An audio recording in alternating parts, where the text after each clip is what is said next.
20 রাকাতের কম তারাবি হয় না, হয় না, হয় না, হয় না, হবে না। দৈন্তান নয় কান না, কি নয় কান না, দৈন্তান্ন মর্দিনান্ন না, দৈন্তান নয় কান না।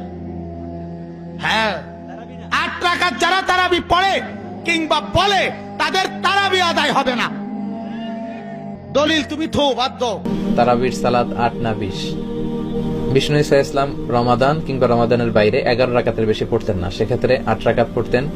তিনি তারাবি বলেন বা কিয়ামুল লাইল বলেন, যেটাই বলেন, আর বাকি 3 রাকাত ছিল বেতের পড়তেন।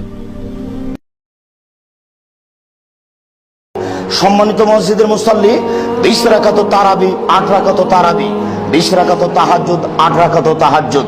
তারাবি শব্দটি হাদিসে নেই, আছে কিয়ামুল লাইল, আছে তাহাজ্জুদ।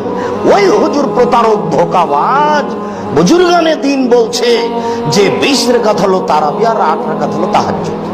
তার মানে তাহাজ্জুদ পড়ো না, এখন তারাবি পড়ো, মানে 20 রাকাত পড়ো। কি তার কৌশল! জাকির ঠিক কত রাকাত নামাজ আদায় করব তারাবিতে বা কিয়ামুল লাইলে বা রাতের নামাজে? এটা কি 8 রাকাত নাকি 20 রাকাত হবে? আমাদের নবী মুহাম্মদ সাল্লাল্লাহু আলাইহি ওয়াসাল্লাম বলেছেন, এটা আছে সহিহ বুখারীতে খণ্ড নম্বর 1 বুক অফ সালাত হাদিস নম্বর 472। তিনি বলেছেন যে এক লোক জিজ্ঞেস করলো যে কিয়ামুল লাইল কিভাবে পড়তে হবে। নবী বললেন, তোমার কিয়ামুল লাইল পড়া উচিত 2 রাকাত করে, তারপরে 2 রাকাত, তারপর 2 রাকাত, আবারও 2 রাকাত, এভাবে চলতেই থাকবে। আর যখন মনে হবে যে ভোর হয়ে যাচ্ছে তখন 1 রাকাত করে, তাহলে সব রাকাত হয়ে যাচ্ছে বেতার, তার মানে বেজোড়।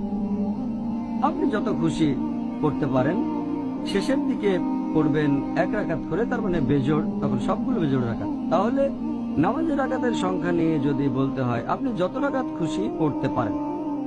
তবে নবী মুহাম্মদ সাল্লাল্লাহু আলাইহি সাল্লামের নামাজ পড়া নিয়ে যদি বলতে হয়, এটার উল্লেখ আছে সহিহ বুখারীতে খণ্ড নম্বর 2 বুক অফ তাহাজ্জুদ হাদিস নাম্বার 1147। হযরত আয়েশা রাদিয়াল্লাহু আনহা তিনি বলেছেন যে নবী যখন রমজান মাসে কিয়ামুল লাইল আদায় করতেন, সবসময় 11 রাকাত করে তিনি নামাজ পড়তেন, 11 রাকাতের বেশি না।